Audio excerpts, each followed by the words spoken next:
Welcome to the next episode of the Cannabis Review. I'm delighted to be joined in this episode by Aurélien Bernard, who is the founder at Newsweed France. How are you keeping, Aurélien?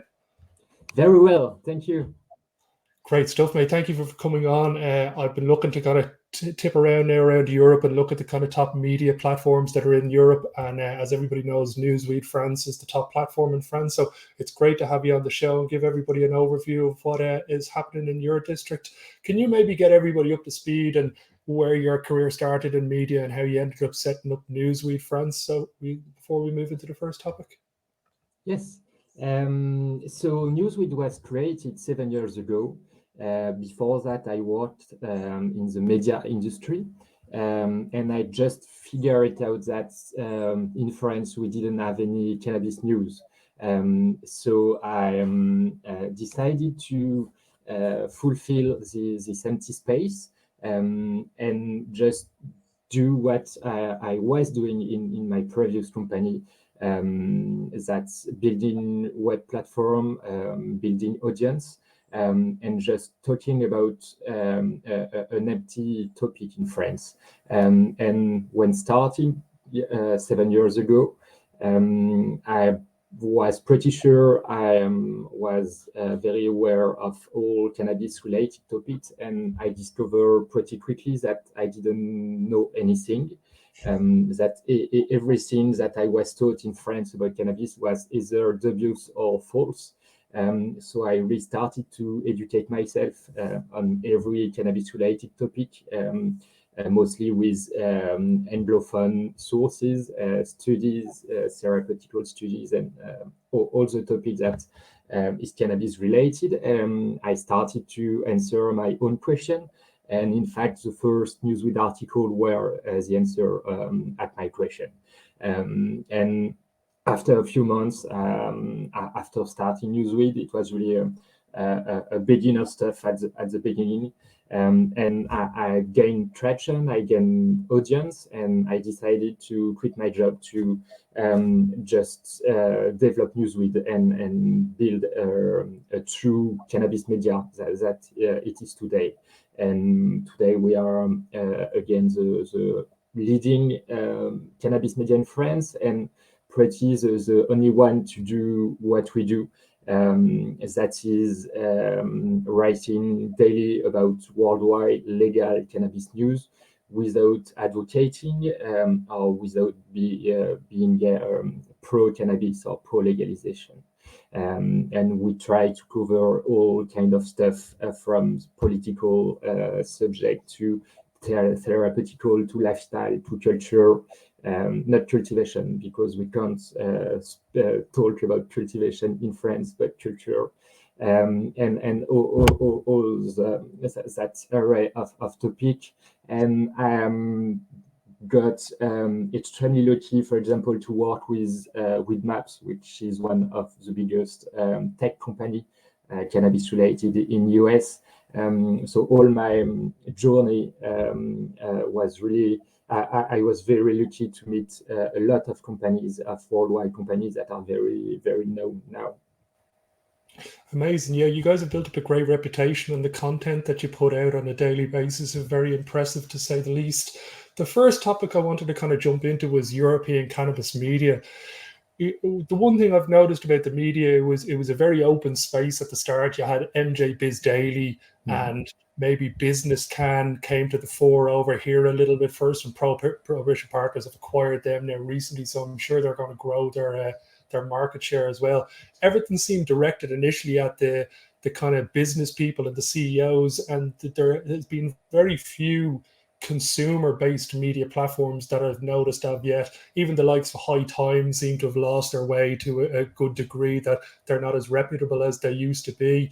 Who are the kind of cannabis media players in Europe that you kind of would respect? There's obviously Laura Ramos in Portugal, a Canna Reporter is one of the good sources. Is there anybody up in Switzerland or Germany or Denmark or maybe even Italy that you're seeing coming to the fore? Yeah, I look at obviously Canna Reporter, cannabis industry in Netherlands too, Business Can in UK, Dolce Vita in Italy, Canyamo in Spain. pretty every European country has its own either magazine or web platform. And when I started Newsweed, France didn't have any, so that's why I created my media. And they are pretty reputable. Some of the oldest magazines, the printed magazine, still exist today. And in France, we didn't have any media about cannabis because it's really difficult to talk about cannabis. You can't advocate for cannabis use, for example. It's still punished with fine and potentially jail. So the media angle was a way to talk about cannabis without being punished. And I think all the other European countries have more facility to talk and write about that subject. Obviously, business is a big part of all the media today.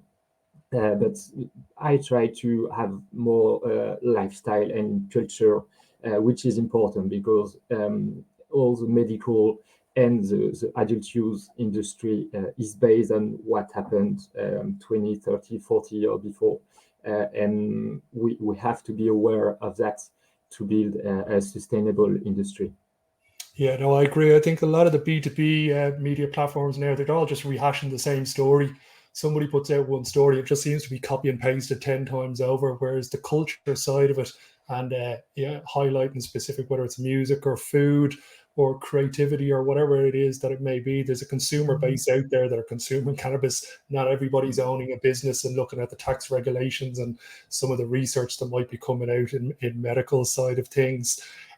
We're actually going to be, the Cannabis Review are going to be launching now in Ireland as the Irish platform. So we've got a lot of lawyers going to be writing articles and DJs and people all giving in different types of playlists and food. But do you think there's going to be a number of merger and acquisitions now over the next couple of years in cannabis media where there's a dominant player in Europe? Or do you see there being still territorial publications that are still just specific to each individual country? Yeah, media is a complicated enterprise. As you can see in United States or in Canada, a lot of media failed or almost disappear. For example, the Cannabis was a legacy media, has been bought by a local journal and then closed. High Times has a lot of difficulties to maintain its business. In Canada, Lyft was actually pretty known and almost disappeared. They are still doing some events this year. But as for Europe, it could some major could happen. But even if we are a united 25 countries, like big gathering, we still have a lot of difference, mainly in regulatory part. So you could have something and a lot of language too. So it's really difficult to maintain a whole homogeneity of news, talking about talking to everybody in Europe. So I mostly see that with each country will have its own media or medias with several one. That doesn't avoid some major between national media to have a European media group. It could also happen. But as for development of the media, industry should look at it too, because media is really powerful and important. To not to do communication or advertising, but just to be objective and spread the reality of the cannabis in the good and the bad sides. And industry should support the media because they are spreading the ideas, and really important for Europe. I couldn't agree with you more. The media is the tip of the spear in this industry, and it's how everybody's being informed. So the more well-funded and the better content that's being put out by media companies, the better it's going to be for everybody in the industry, because it'll create more awareness and bring that level of professionalism that needs to be brought to some of the media platforms. I'm going to jump on to the last topic before I let you go, and it's an overview of French cannabis. Now, we've talked to people before from Paris, and it was a while ago now. So can you maybe give us a quick overview of the first cultivation license I saw with Overseed were announced? CBD flower on sale in dispensaries over there, or is it still illegal to sell CBD flower? Because I think that's one of the big territories that's going to, or big industries that'll happen in Europe, is the sale of CBD flower being allowed. I think is going to explode in Europe once they get all the regulations and rules in place.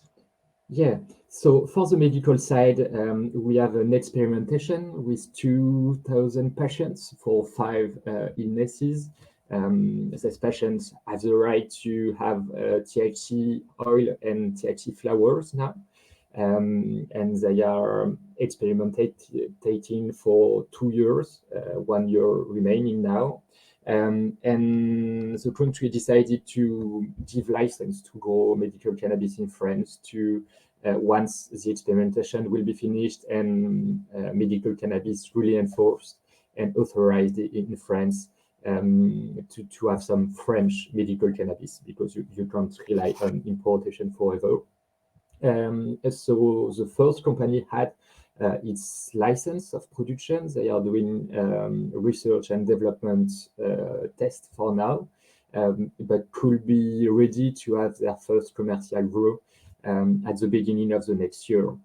So it's just the first. We know that it takes a lot of time to have a facility that is running and ready to distribute to the patients. But France finally managed to come forward on something medical cannabis related.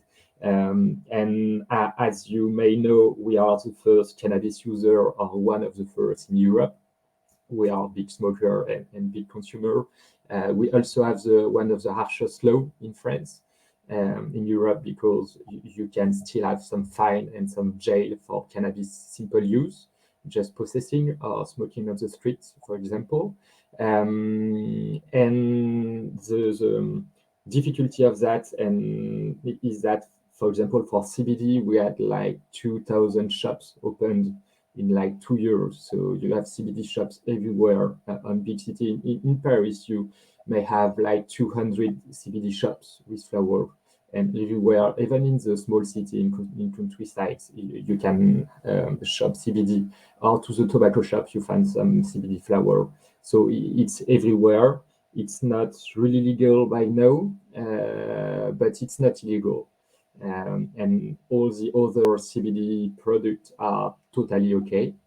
But as for the flower, we don't have any law, so it's a bit far west for this kind of business.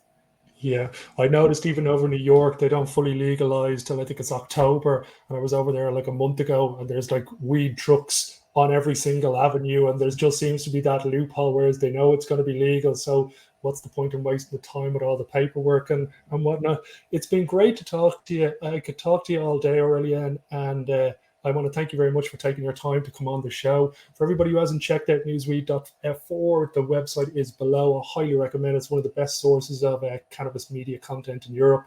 And I look forward to hopefully chatting to you again in the near future. Thank you for your invitation. It was great having you on, mate. Until the next episode, everybody, we'll chat to you then.